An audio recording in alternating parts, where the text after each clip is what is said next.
So patuloy tayong mag-discuss nung first topic ng universal laws that pertains to the Noahides.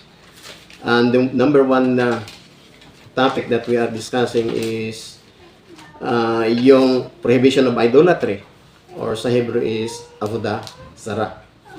So, yan po yung ating topic, and we have started yung mga negative aspects nito na or details nito kung paano ito na violate ng isang hintel o isang anak ni Noe. Okay? And so the last time we have mentioned yung nandoon sa Leviticus chapter 19 verse 31 na it is prohibited to practice oath, no? Ano ba yung oath, no? Yung Hebrew na oath, yan yung mga mediums. Yung mga mediums. Okay? So, yung mga gumagamit ng mga mahiko, ng mga magic spells, no? Yan ay isa sa ipinagbabawal, no? Ng Torah. Okay? At kung kaya nga, last time ay nag-raise si Achbem na mayroon daw siyang kasi kung darating ang panahon, hindi ko alam kung nababahala si Achbem kung ma-implement na yung World World Government, dahil yun ang iniisip niya. Ay kung darating yon, yung matinding persecution, ay pwede bang gumamit na yung taga Marinduque ay power lang ng hangin, ay pwede nang tamaan yung mga oppressor or persecutor? Sabi ko ay we cannot use yung means which is prohibited by the Creator, and that is using or practicing oath or yung mediums. Okay?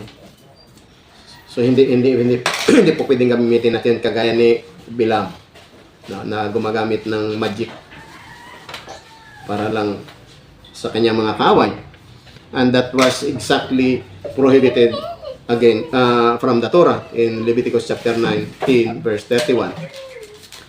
Also, number 9 ay yung against the practice of Yedoni.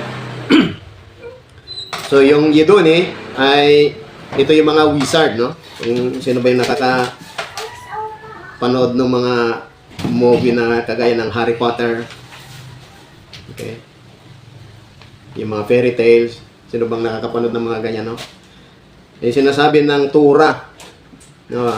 The same verse, Leviticus 19 verse 31, na we are commanded not to practice Yedoni, or yung mga oracles na mga black magic. Okay? Do not turn to wizard. Okay? So that's it, no? It is prohibited. Okay? And also in Leviticus chapter 19 verse 4 ay sinasabi doon na do not turn to idols. Huwag ka daw lilingon doon sa mga ipinagbabawal na mga idols, mga false god. Okay? So against turning idolatry, this is kind of idolatry. It's a negative commandments. Do not turn, no? Kaya mayroong provision na ganyan sa Leviticus chapter 19 verse 4. Yung Leviticus chapter 19, part yan ng Parsha Kiddushim. Ang Parsha Kiddushim, ang ibig sabihin ay holiness. At isa yan sa negative commandments yan is do not turn to idols. Kaya kung may makita ka na mga nagpo-procession ng mga ribulto, huwag tayong titingin doon. Huwag tayong titingin to idols. Okay? Kagaya nung kahit sa sa ating mga walls, huwag natin titingnan. Sino ba yung nakapano na doon sa na balitaan doon sa last January, yung kanilang ginawang procession ng Black Nazarene sa Quiapo, no? Nasa kalagitnaan ng procession nila ay mayroong naginaway, suntukan, nagabulan. Birain mo yan. Nag-away sila, nagkaroon ng kaguluhan doon sa kanilang pagpuprosesyon ng kanilang idol na itim na Nazareno. itim na false god. So daw na to, kahit diyan wag na natin, kasi ngayon ang walls ngayon sa Facebook, kahit hindi mo siya pindutin ay nagpi-play. Nung araw pag hindi mo pindutin, hindi yan magpi-play. Ngayon ay nag-scroll up ka, dadaan yun, magpi-play siya automatic. So kahit doon, no, nakaka-rimarim yung mga gano'n, no? So wag po nating titingnan. Alam na nating idolatry yun eh. So do not turn, no? According to Leviticus chapter 19 verse 4. And also, we are prohibited not to swear in the name of an idol. Wag tayong manunumpa. Yung ibang mga idolatrous person ay nanunumpa doon. No? Fixman. Sa ngalan ni, di ba? So nagsuswear, no?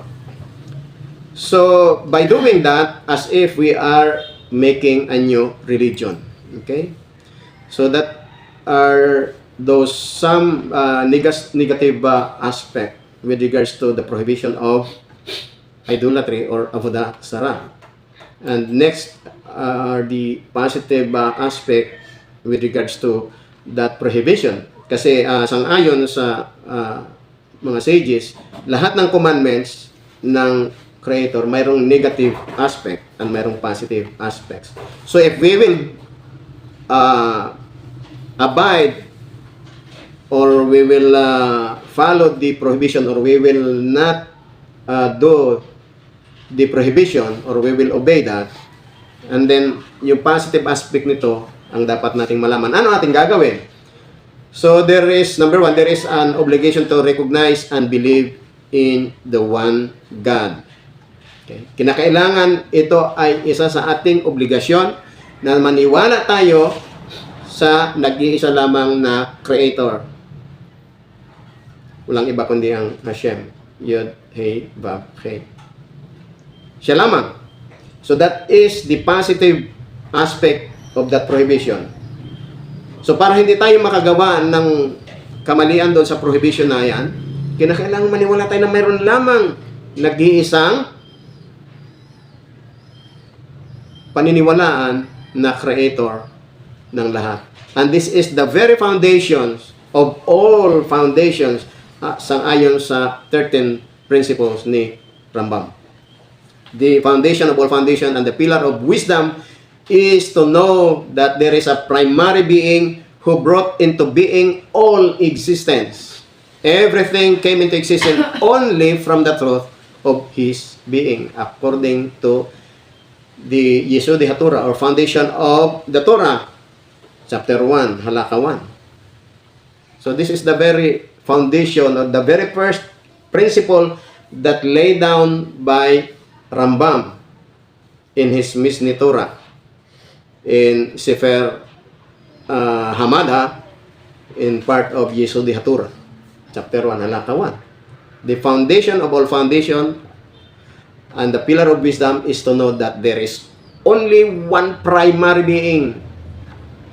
At lahat ng mga nangyari, nakikita natin dito sa mundong ito ay nagkaroon lamang ng ganyan dahil sa kanyang pagiging Creator. Wala nang iba. That is why bawal yung concept na mayroon siyang kasamang lumala. Partnership. That is not what the Torah says. The Tanakh.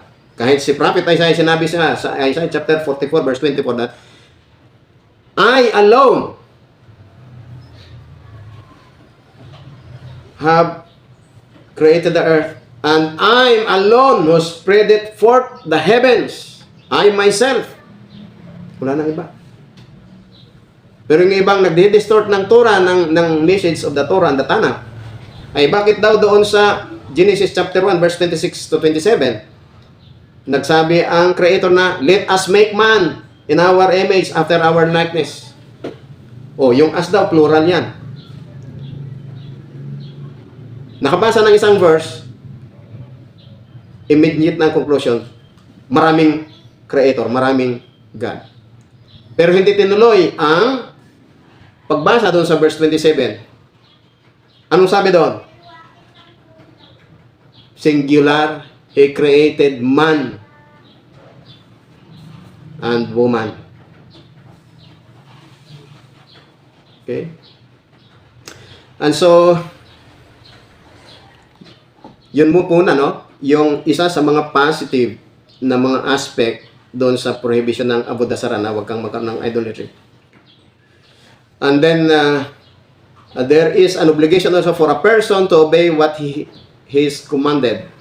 Okay? Kung ano ang inutos sa kanya, kinakailangan may obligation siya na sundin ito. Okay?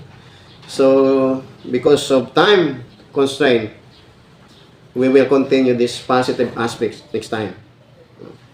And hopefully, ay mayroon tayong natutuhan ngayong araw na ito. Shalom muli sa bawat isa. And may His knowledge, wisdom, and understanding continue to inspire us. And may our livelihood become successful in order for us to pursue our obligation to fear God, to fear Hashem, the Creator, and obey His commandments that pertains to us. May Hashem bless us all. Shalom. Shalom.